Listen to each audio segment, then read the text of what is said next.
Today on Spotlight Now, we focus in on the Honolulu Rail project and catch up with Lori Kahikina. Plus, HECO is here to talk about some of their wildfire mitigation measures. Spotlight Now starts now. You're watching Spotlight Now with Ryan Kalei-Suji and Yunji Denise on Hawaii News Now. Have questions or comments for our guests? Join the conversation in our Facebook live stream. Spotlight Now, where Hawaii comes to talk. Aloha, and thanks for tuning in here to Spotlight Now on this Tuesday. We're going to get to our first guest, Lori Kahikina, in just a little bit. But as we always do, we want to encourage all of you watching both on air and online to participate in the conversation. You can scan the QR code here that you see at the bottom of your screen. Submit your questions for our guests, or you can head over to Facebook and type your questions into the comments section. We'll be tracking it throughout the show and would love to hear from you. Yeah, and a guest that always gets lots of feedback is in our studio right now. Lori Kahikina is here, the CEO of HEART. Thanks for being here. Thank you for having me. It's always good to see you. I think a lot has changed since our last conversation, so let's get a temperature check. How are things going? Much better since the last time I was here doing the interview, and I actually really want to thank you folks, because you folks were instrumental. I did sign a new contract with the board, and we can talk a little bit about that. But to me, you folks were instrumental back in the April timeframe when everything was going on. You kind of brought it to light to the public, not just here on Spotlight, but then afterwards, Mahelani captured me and interviewed me, and that's when the public started to really understand what was going on at HEART. So I really appreciate what you folks did for me. Thank you. Well, let's rewind for those people who maybe didn't tune into that episode and really get an understanding of what was happening during that time. I mean, what were some of the things that happened after the show? You said that there were support that came out, but also what was the response like from the board, HEART board members, from the mayor? What were some of the changes that happened? There was quite a bit that happened. It was a stressful time. There was an exchange between myself and the board chair, and she was quite upset at I lost my project director. He's my left-hand man. Rick Keene is my right-hand man. And so I understand that was quite disappointing, even for myself, but that board meeting ended up being public because Natalie brought it to City Council's attention, and then subsequent to that, you folks picked up on the story, and after that, things started to settle down a little bit at the HEART board level, but FTA ended up stepping in, Mayor ended up stepping in and saying, everyone needs to put their differences aside and think about for the project, what's best for the project. And then what the board did was they formed a permitted interaction group to negotiate with myself and my attorney on a new contract, and we ended up finally coming to an agreement, and I signed the contract just a couple of weeks ago. Yeah, and in that interview that we did with you at the time, you did say that you were not sure that you wanted to continue on because you felt like you were being bullied in the workplace. Yes. How has the culture of the workplace changed for you? Because obviously you did sign that contract. I did sign the contract.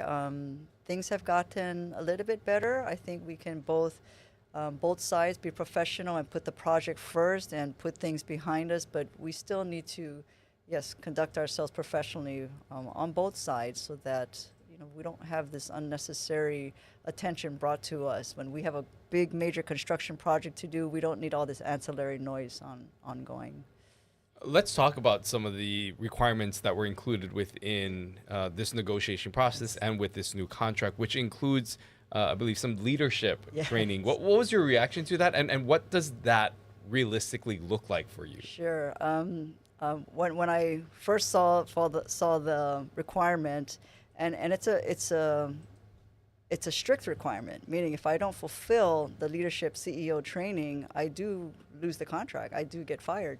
So when I first read it, I was at first insulted because, I've been able to, not just me, but the HEART team, put it back on track, and yet I need to go to CEO training. It's a requirement, and I'm fine. Everyone can improve and do it, because I know I'm a very tough leader. I know this. I hold myself, my team, the consultants, and the contractors and my own staff accountable. I have very high standards. I hold myself to very high standards, and I expect that of my team. we are stewards of the taxpayers' money. So that's why to me, we have to be above and beyond even somebody in the private sector. But I know I can be intimidating. So there's ways to improve. So I'm fine taking the training, but the one that they suggested, I said, I did a little bit of research, not in depth, but it's 18 months. And it's both in person and most of it is online, but on the online portion, it's 3 hours once a week, plus minimal 3 hours of homework time and prep. I already can't do this job in a 40-hour week, and I don't expect to. It's more like 60 to 80 hours, which is fine, and I'm compensated for that. But you're already taking one full day of my work week with my team to do this class. So I asked, am I allowed to find something comparable that the board will approve? And they are. They put that language in the contract, find something to go to training, they have to approve it, and then I need to register by the end of next year and have it completed by the end of 27, I believe. And let's be clear, you have you did sign this contract, and it's for up to 7 years. Do you expect that you will be, just so that the public is clear, it's 3 years now, 2 years of two possible 2-year extensions. Correct. Is this something that you think you want to do for the next 7 years? Yeah, I think so. I would love to see this project to the end, to get it completed. And what is interesting is the two-year options, it's automatic, unless the board takes an affirmative action to vote me out. So that gives stability not only to my team, but even the contractors and the consultants that are working with us. Because when we talked the last time, it's very difficult to recruit when you don't know who the lead, who the head of the organization is going to be. So I like I mentioned, I only signed the contract a few weeks ago, but I believe there is improvement, especially at the top level. We are getting good resumes coming in, and we're starting to screen and interview and to see if they're a right fit for us. And maybe if you can go into details on some of the positions that you are looking to fill. What would you say in the vacancies that exist right now? What are some of the priorities that you're trying to fill? Ooh, free advertisement. I love that. Thank you. So the board and FTA has been very interested or concerned that my deputy, he's been trying to retire. When we came in, he told me, I give you 12 to 18 months max, Lori. It's been 3.5 years, and he's still trying to retire. And the plan was actually June of this past year, but when we lost our project director, he said, Lori, I'm never going to leave you hanging, so I'm going to stay on as long as you need me. But the goal is for him to maybe leave by the end of the year, so I do need a deputy director. We promoted within, so we promoted our deputy project director to project director and our design and construction director right under him to the deputy. So now we have a puka there, director of design and construction, so that's key.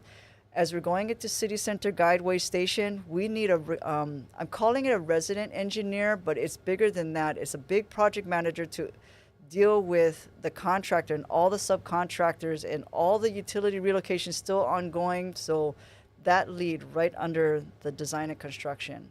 We also need a deputy of design. We need a deputy of construction. So we have quite a bit of pukas to fill. Wow, that is a lot of. Yes. Let's talk now not about your contract, but another big contract that is going to be signed very soon, and that is for the third segment of the Guideway. Tell us about where you are in that process. I know that there was only one company Yes. that bid on this, Yes. but still you had to choose to go with them. Why did you choose this vendor, and how are you feeling about this third segment? So Tudor Perini is a well-renowned, I don't know if they're international, but definitely national company, construction company, and they've been in the media lately. Their stock prices have increased dramatically, and we're part of it because they were awarded this large contract, but we're not the only one. Across the nation, they're doing these types of projects, transit and just regular civil. So they know quite a bit. I think we can learn from them. So even though there was only one bidder, we did do our own analysis of what we thought the bid should be.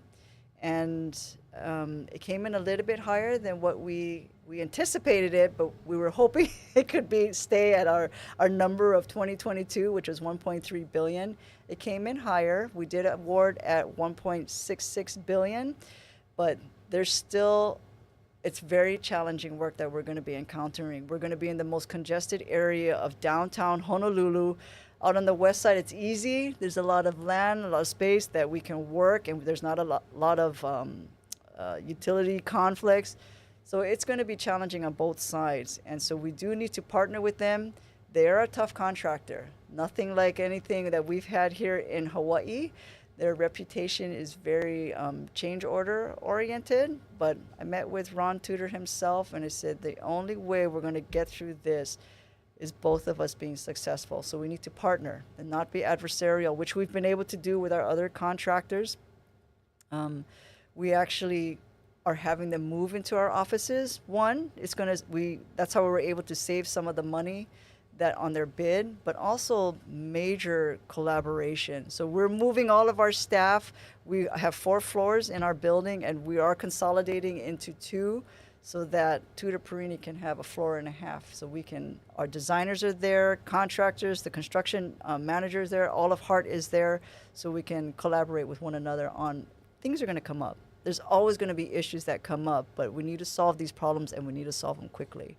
You mentioned the price there at $1.66 billion, so that's essentially $300 million over what was budgeted. Where does that money come from, and what do you look to be able to fill that void with this new contract? Sure. So when you look at the cost our estimate just for that construction, it was $1.3 billion. But even though it went up by $300 million, the overall program, it's still very close to the number we have in our recovery plan. And the reason for that is the financing costs have come down. So the GET, TAT has been coming in stronger. The tranches that have been released from the federal government, and our cash flows, because it's low right now, we actually have about almost $600 million in the bank. So right now, and we're gaining interest on that, the amount of money that we anticipated to pay in financing costs has dramatically reduced. So we still need to work with FTA. We need to share with them all of this information. What are the remaining costs for all of the other outstanding contracts? We're going to have to shuffle some monies between these to make sure we're funding the 1.66 adequately. But according to our financial models, Rick is actually the best person to speak about it, but he says he's very confident. We have no problem funding this 1.66. So bottom line, I know that was a lot of words. It went up for that one contract, $300 million, but the program, our final program cost still remain the same because the financing cost has come down by almost the same amount. Wow, so you think you can move enough money internally Yes. to actually balance the budget? Yes. Tell us a little bit about the FTA disclosures that are required. Will there be any issues? Does the FTA care where the money comes from?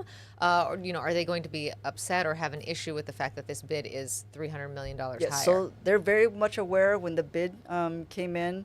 I did have initial talks with FTA that this is the situation where we're at. They are flying in here the second week of October where we can show all of our financials to them to make sure they are comfortable. And also when we're shifting all of these monies around, their main concern is going to be, do you have enough contingency? They have standards, let's say it's about 15%. Well, this is the riskiest part of the project. Maybe you should have a little bit more. So we will be having to speak to them about that. When that bid came in and you were in that process for this final segment, were you surprised that there weren't more bidders? And maybe why some of the other contractors that were awarded other segments, were they maybe not looking to be involved in this last segment? If you can talk through that process, if this was anticipated or maybe this came as a surprise. No, it was actually one of our highest risks that we would not get multiple bidders or we wouldn't get any at all. This climate that we're in right now, it's so competitive, especially with dry dock out there. Maybe the stadium is going on across the nation. The federal government is putting out so much money on infrastructure. These contractors they're saturated. So we knew this was such a high risk. And we did have 2 potential bidders. One ended up leaving. In the letter, there was concern about leadership. They did put that in there. And there was, I think, also one element of the contract that they felt it was too risky for them, so they backed out. But no, we anticipated that we would have minimal bidders. You know, it's interesting because you said that you think this is the riskiest part of the project. And my understanding to this point was that the Dillingham corridor was going to be the most challenging part. Yes. I suppose it's the most challenging until you get to the next most challenging. Thank you. That's exactly it. But tell us about what is unique to this next segment that makes it, as you say, the riskiest. There's just no space. There's so much congestion. There's buildings all over their place. The utilities are they're squeezed into such a small corridor. So the contractor won't have the space to just sprawl out. Even the base yard that we're giving them in downtown is so tiny. But I have a lot of confidence in Tudor, and they do this all over the nation. And some of their alternatives that they pose to us was very interesting. So the method of how they're going to put up the guideway is different than what was on the west side. So I'm forewarning your viewers, it's not going to look quite the same. So on the west side, it's segmental. It looks like a zipper almost. It's going to look more like the H1 freeway. It's a solid concrete system. And it's going to save money, and that's why their bid was able to come in a little bit lower, but also a little bit more flexibility where another local contractor could help and take over if they had to do it instead of dealing with the segmental methodology. So let me just be clear. The guideway itself will look different? Yes. How do you mean? So when you look at the guideway on the west side, it looks like a zipper. It's brought up by segments. It was almost like it's a crane that is bringing up with wires the different segments and put it together, and then there's tensile strength between them. It's not going to look like that. If you look at the H1, it looks like one solid concrete system. So that's what it's more going to look like now. The other thing you might see is we were very open to any ideas that they have. So the canopies on the west side was mandatory. They had to incorporate it. It's very difficult to construct and to maintain. So we were open to that. If you have a better idea, we still have to have some kind of cover for the riders, but it doesn't necessarily have to be that high tensile strength canopy. I'm partial to PV panels so that we can help electrify the station. But right now, they're given a lot of leeway to come up with the different designs. But talk about just what that's going to look like for residents in this area, just navigating through. I think a lot of people who maybe lived in town have been blinded by, or maybe they didn't want to think about what it would be like for them once this project came into town. This is something that West Side residents have dealt with for years now. But obviously, as you explained, much different terrain, circumstances, and overall infrastructure. What can residents expect in terms of closures and just the dynamics of navigating through this portion? I'd like to think that the utility relocations is the most, impactful to the commuters and to the businesses. I believe Tudor Perini, they're going to be much more linear in their work, although one thing that they pose to us, they don't want to just go, let's say, from east to west. They think to save time, they can start, and because they've changed the construction methodology, they can start multiple locations, maybe 2 locations, maybe 3, and then meet up in the center.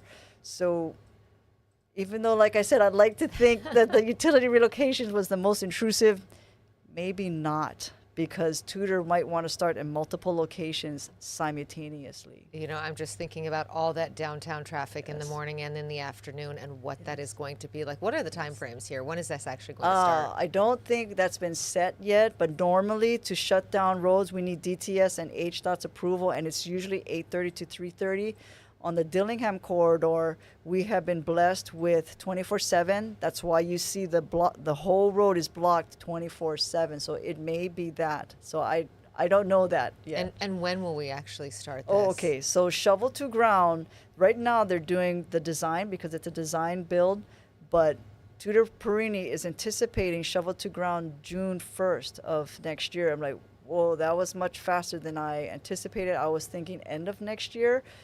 And when I say shovel to ground, they're going to be doing test pits. So it will have some impact on the community, the right there, the localized community, but not like Dillingham.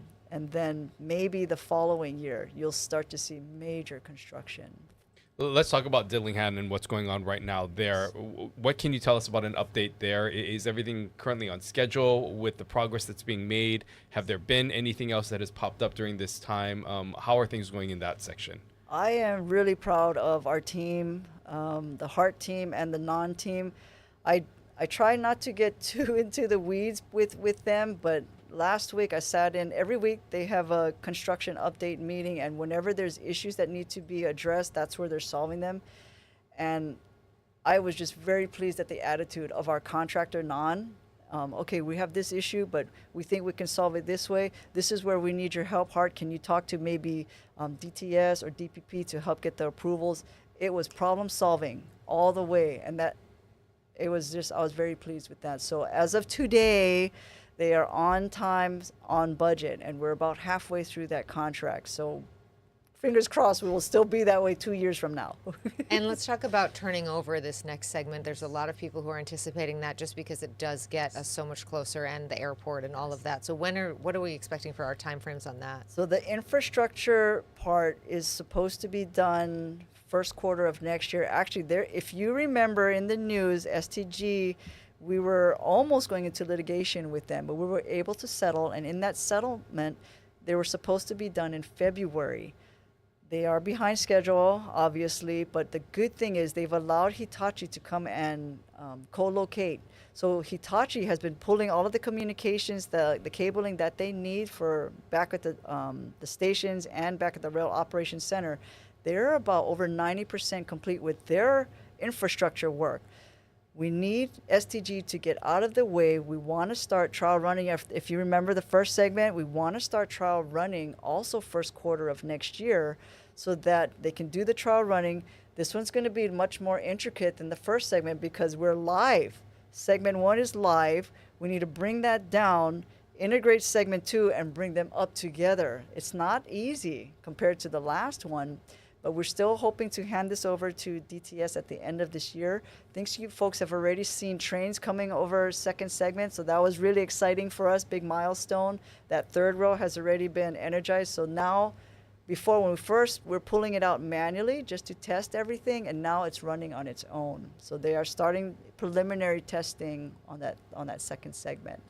And we've had this conversation with the mayor and others who work at DTS about what this new segment will mean for the project as a whole, with the airport included. Have there been any other further talks about just what you've learned now from this first segment and the ridership and what you're seeing and adding this new route, these new routes and this expansion? How do you think that's going to change the dynamics of the project overall? I'd like to think there'll be an increase in ridership, especially because, like you mentioned, airport, but also Pearl Harbor. Pearl Harbor is a major employment agency, and DTS has been in contact with Pearl Harbor, the Navy people there, that with the dry dock, there is already no parking there on the campus. So they're working with DTS to have specialized bus routes, get off at the Aloha Stadium station, and then the bus connects them and gets them into Pearl Harbor. So it's very exciting. I don't think we're going to see the maximum ridership until we get to downtown, until actually we get to Ala Moana and UH. But I'd like to believe there's going to be a bump up once we open that second segment next year. Ala Moana and UH, you're still UH! still holding out hope.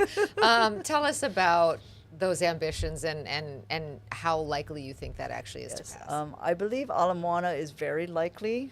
We got to make sure that we tighten our belts when we're working with Tutor Perini. There is still funds left over for Ala Moana, not as much as we liked because of the bid coming in higher, but there's still, the goal is still to get to Ala Moana, and I think it's a reality. And in their bid, they did put a cost estimate. So if we could find the extra money, we could trigger, all we had to do is give them a notice to proceed, and they can go ahead and start that last segment.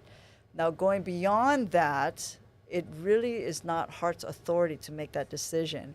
It's City Council and City Administration. We are part of the process. We can help give estimates. We can give our opinions of where we should go, but we're not the decision makers. There's the OMPO, Oahu Metropolitan. They're the ones where the federal funds come funneling in through them, and my understanding is they're about to embark on a study, a transit island-wide study, and where should those extensions be? So just to clarify then, if there is that trigger point, you wouldn't necessarily have to go out back to bid for another contractor for that final segment going to Ala Moana. You could just kind of extend this contract after that. That is correct. Got it.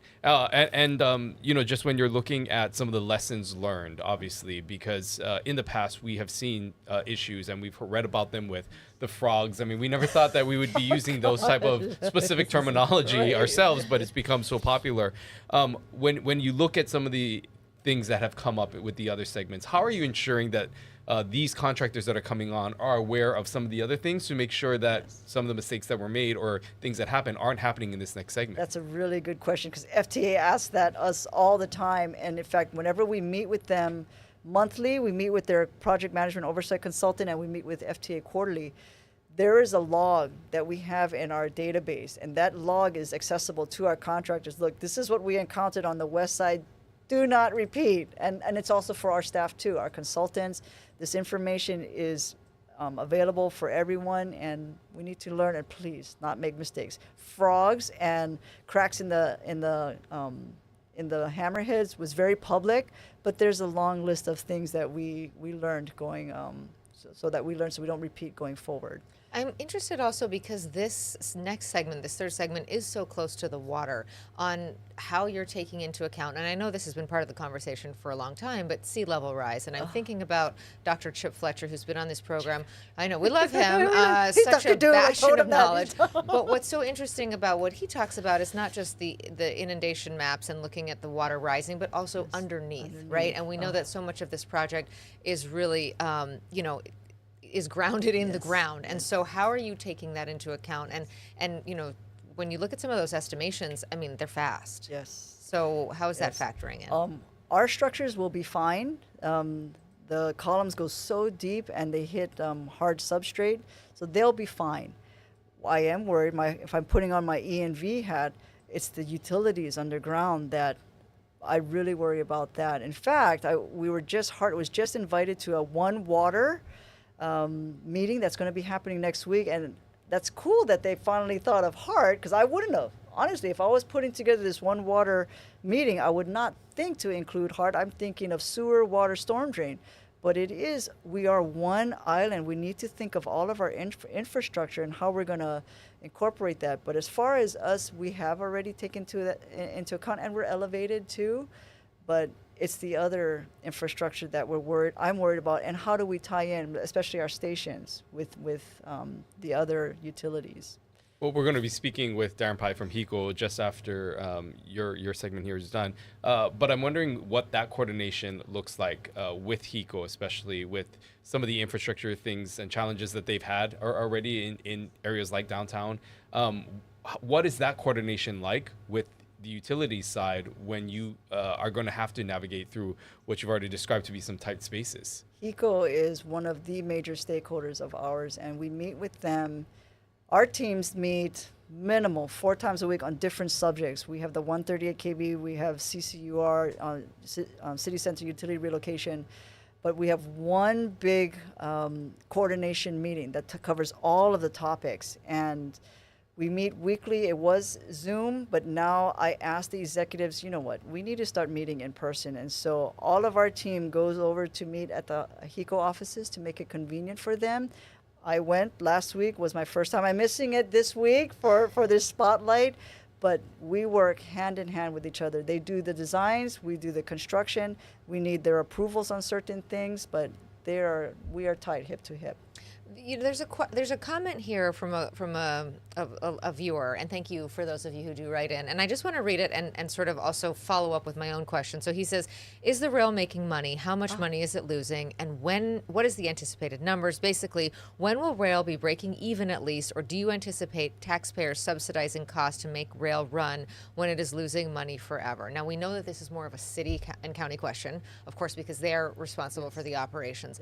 But when you think about this, do we need to change the way we think about the project to think of it more of as an investment as opposed to a revenue generator? Exactly. Because it doesn't seem, with this kind of investment, that those two numbers will ever be level. You will never. And even if you just eliminate the construction part, if you look at the operations part, you will never break even. Across the nation, the way the United States runs transit agencies, this is a service. Just like when you have your trash collected, when you have your sewers treated for you, you're paying a sewer fee. Right now, we're not paying a solid waste fee. You will never break even. This is what government does. We are providing a service. So across the nation, look at our bus. The bus system, the handy vans, you never break even on what the service you're providing to the taxpayers. So other countries have a better model, and they do actually make money. And it's not because of the ridership.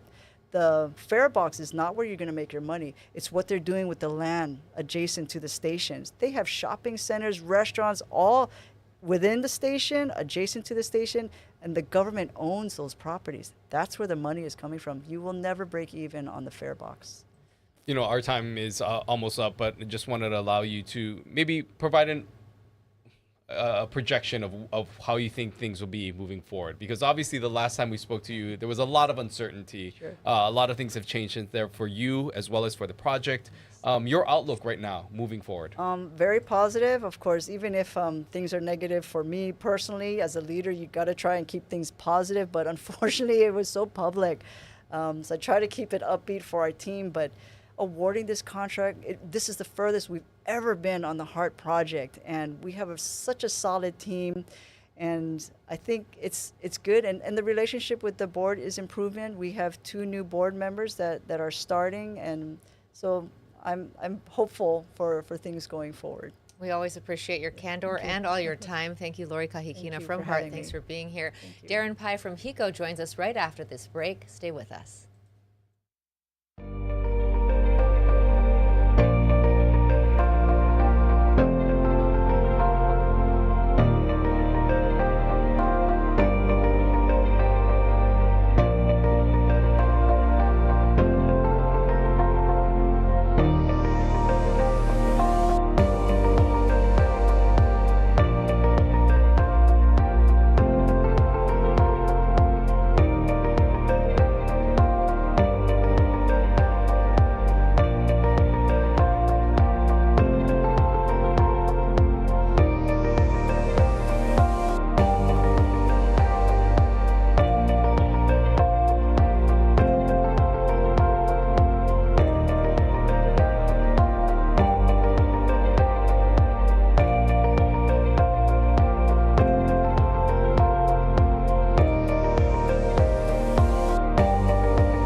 Welcome back to Spotlight Now here on this Tuesday. We are going to get to our next guest, but once again, we want to encourage those of you who are tuning in to engage in the conversation. You can scan this QR code or enter your questions into the Facebook comment section at our page at Hawaii News Now. Yeah, we love to know what you're thinking, and we'd love to know what you're thinking for our next guest. Darren Pai is here from HECO. Thank you so much for being here this afternoon. Thank you for having me. Appreciate the opportunity. Yeah, we invited you on because we really wanted to dive more deeply into this plan that you had announced over the summer, the public safety power shutoffs. And this is a wildfire mitigation plan. Tell us a little bit about how this came to pass, and then we've got some great maps to show our audience about how this is actually going to work. Well, thanks. You know, it's, as you said, we introduced this earlier this year, and it's new. It takes a long time to get used to a new program like this. So the more we can get out and talk about it, the better it is for our customers. You know, we know that there's really enhanced awareness these days of the dangers that wildfires present in Hawaii.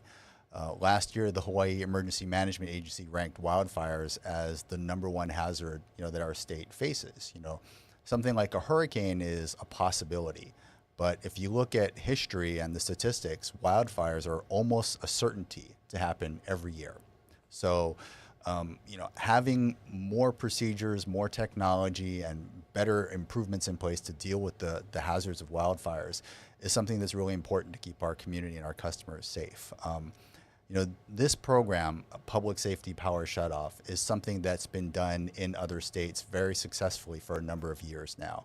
And, we looked at it and we decided that this was the right time to implement something like this here in Hawaii. And, fortunately, we haven't had to do it yet, but there's been a lot of planning and a lot of extensive coordination with the community and all sectors of government to really, try and get us to the point where we're ready to do it if we need to. Let's go through some of these maps of some of the islands to really see specifically the targeted areas. And if you can talk through them to really explain how they were determined for some of these areas. We'll start off here with Oahu County. Sure. So, if a public safety power shutoff gets declared, that means that there are really hazardous conditions, where the risk of a wildfire is really imminent. We're talking high winds, very low humidity, drought conditions, and the presence of a lot of dry vegetation. So, and historically areas where there are a lot of wildfires.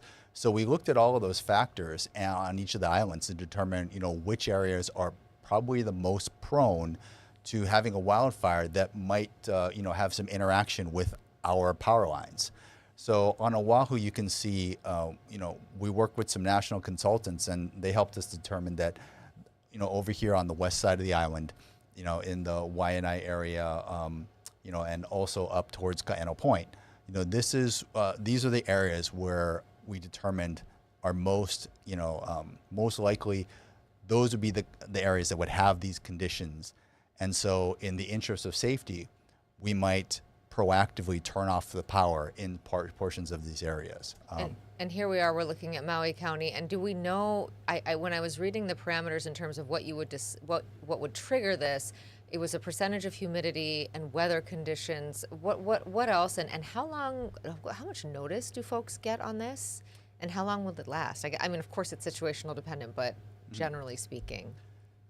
What we're aiming for is giving our customers 24 to 48 hours notice. So that, we're constantly monitoring the weather, both the forecast from the National Weather Service, other weather services from the media reports. And we've been in the process of installing weather stations out on our poles and other parts of the system to give us, really localized weather information from specific points on the system. So, using all of that data, what we're hoping is that if we can get, we know people need as much time as possible to prepare. So we want to give them 24 to 48 hours notice that a PSPS may be coming, to put them on alert. If and when it becomes necessary to activate a PSPS, we will try to give them as much notice as possible. However, we know that the weather can change very drastically on a dime. So there may be very little notice, or there may not be time to provide any notice ahead of time. But we will do our best. Our commitment to our customers is we'll make every effort to keep them as informed as possible and give them as much notice as possible. And so again, when we look at, say, Maui here, and say you are in a portion of Makawao, and you get this alert, this is sort of the area that has been identified as some of these higher risk areas. But I'm assuming that also does not preclude any area that is outside of this orange zones that you've identified as well, correct? So if a PSPS is activated, it's very likely that we're seeing really severe weather conditions, and that can affect all parts of any island. So you could have a situation where you have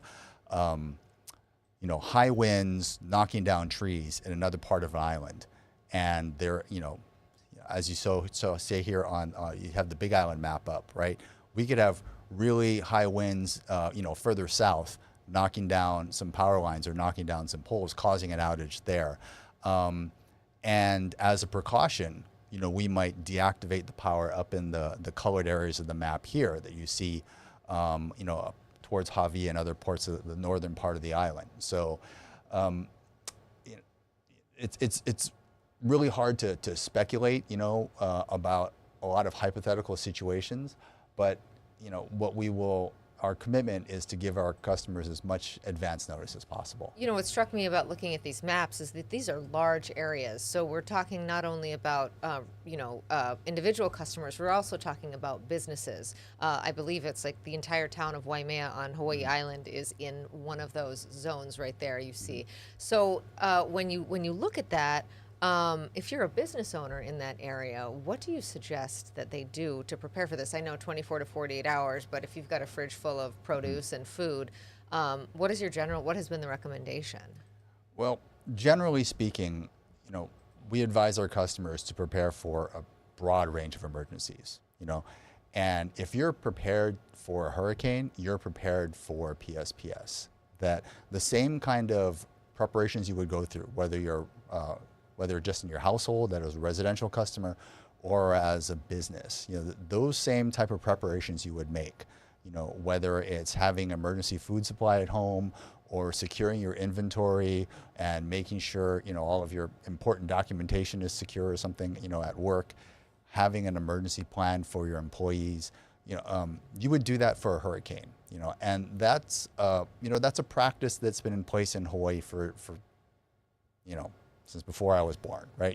We know that, getting ready for hurricane season is part of our way of life here.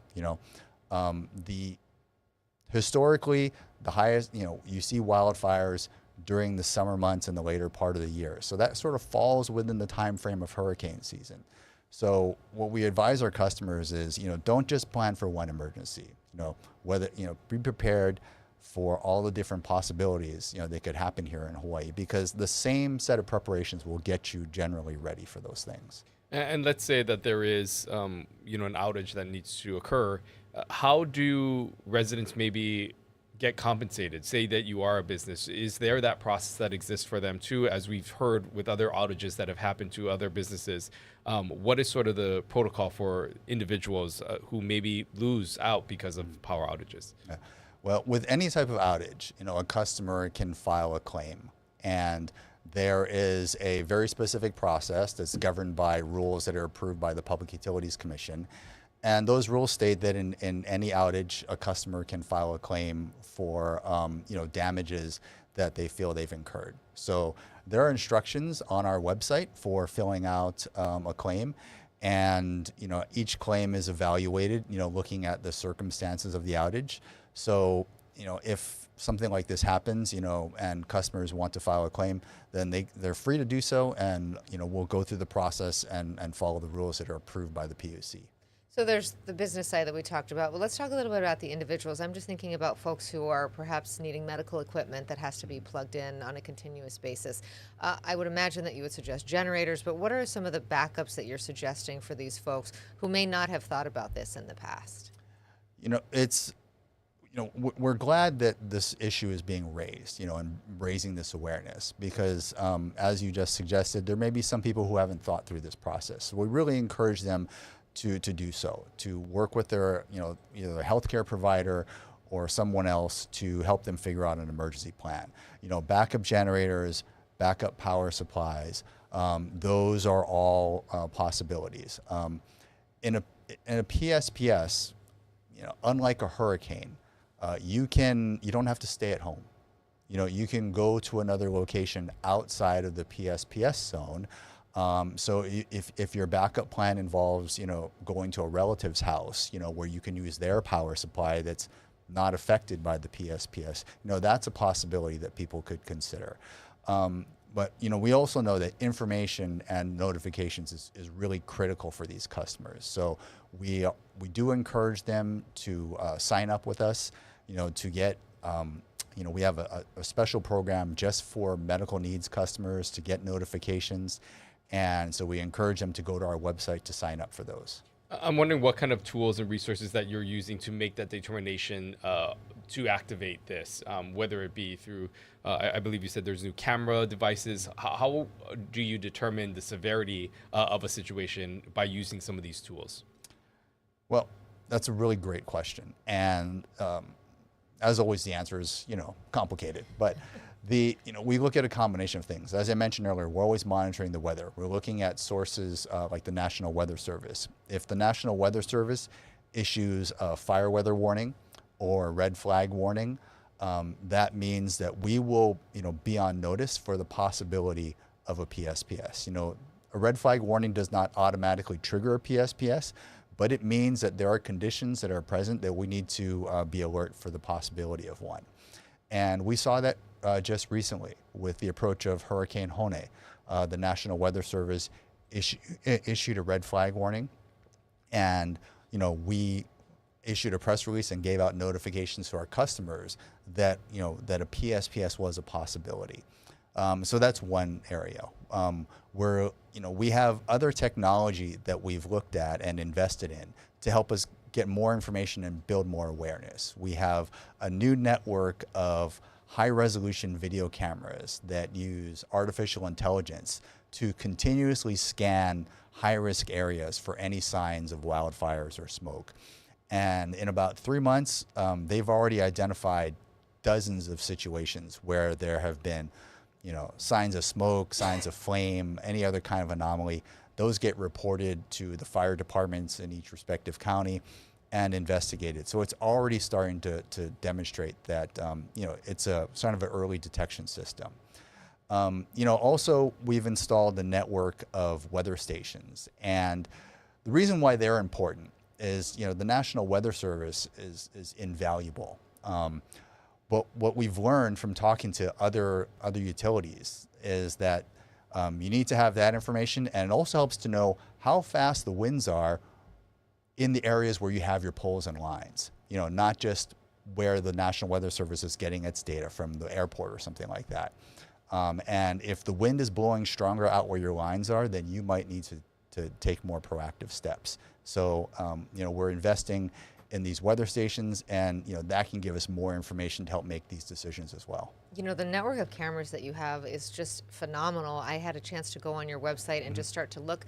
These AI cameras, I would really encourage you. I was just started to, I want to see what the weather's like in this part of the island and that part of the island, and you can just zero in. I mean, this is all public, which I think is interesting.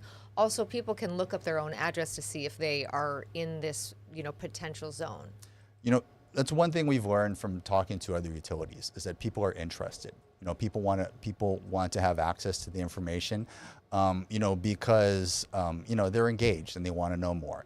And so the camera system, it's as you said, you can click on it, and next thing you know, who knows how much time has gone by because you've been looking at all these the views from other cameras. Sometimes you say, wow, that's just a really pretty view, or sometimes you're, as you said, looking at the weather. But making it public and accessible to the public, that's a lesson that we learned working from some other utilities.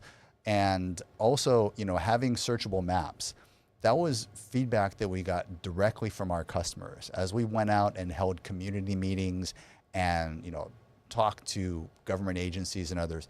That was the number one question. Can you tell me if my house or my street is, because you just look at the map and sometimes it's hard to tell. So we took that feedback and we built in the search feature into the maps, And people have been responding well to it.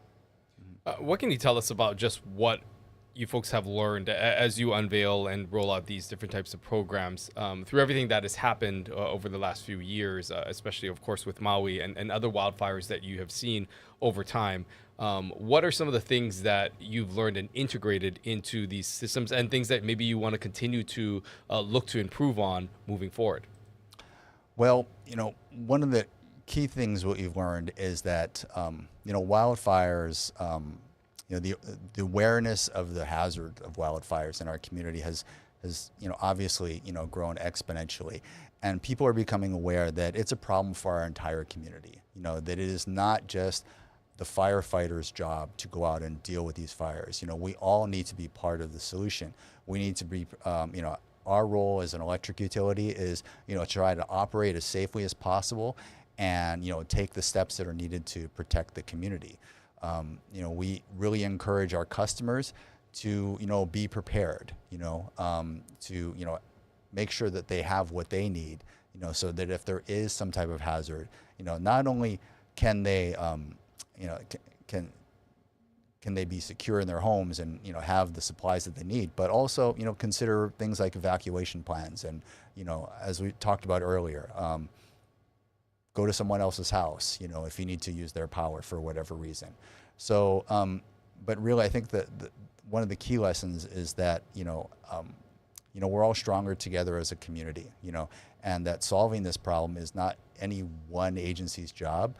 It's really about us coming together and finding, doing each of us doing their part. You mentioned at the top of our conversation that there are other places on the continent that have employed these models, and I know it's really hard to measure the impact of a preventative measure, right? You can always tell when there has been a fire, but you don't necessarily always know the one that you prevented. But do we know how effective this kind of shut-off, these kind of shut-off measures have been for other states, so that when people know that, oh, okay, the power's being shut off in my community, that this is a sacrifice that is worth it, essentially?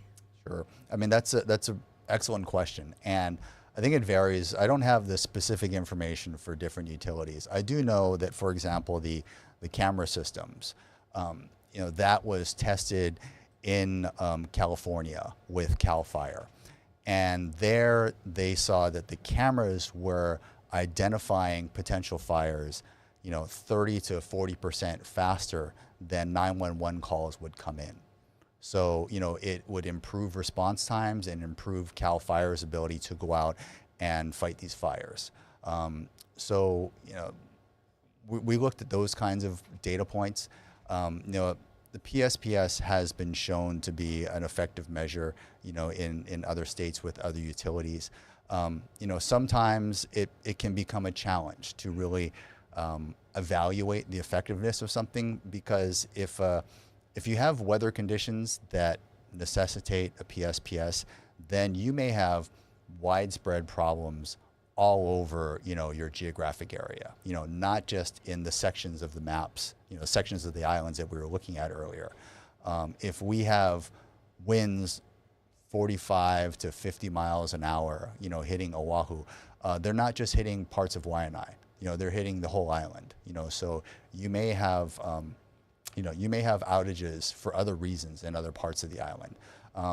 But we don't believe that there's a panacea for this. This is all about trying to get better and, learning from each situation and continuing to make improvements, not just in the technology, but also the way we operate. There's the human side of it as well. You can't just rely on the cameras. One thing we've learned is, we send people out into the field. So we're not just relying on the cameras. We have spotters out in the field who are, taking weather measurements with handheld instruments. They're using their own eyes and binoculars to scan to look for any signs of fire. So, gathering all that information and making the best decisions possible, that's all part of the process. We only have a few more minutes here, but I did want to try to tie in some of the conversations that we had earlier in the program with Lori Kahikina and the HART team there, with the integration that has to happen and exists with HECO and with HART as you plan for construction and the impact that it might have on utilities. Is there anything that you folks foresee as challenges coming forward with HART as it moves through the downtown area? And what are the integrations with communication like with HART, knowing that there are some of these areas that might be a little higher risk than others?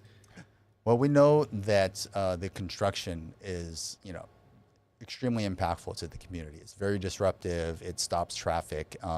It alters the flow of traffic in areas, and it's a significant disruption to the community.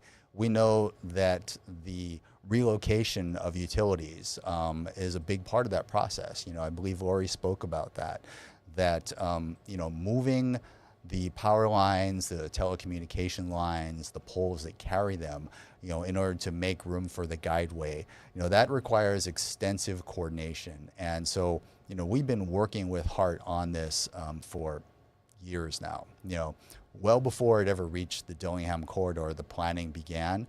And at every step along the way, it's been working very closely with HART, between our engineers and our planners, and their team, to make sure that we're doing this in a way that tries to minimize the impact to the community, but also is effective, is safe, and helps them get their job done. I want to ask you, just as our last question this afternoon, going back to the public safety power shutoffs, what kind of resistance that you've received, and what are you telling the public about how they need to get to know this program, and what, sort of just a final message about this program? Well, when something new like this gets introduced, and it's obviously going to bring disruption, it's very natural that some people are not comfortable with it. Some people push back quite hard against it.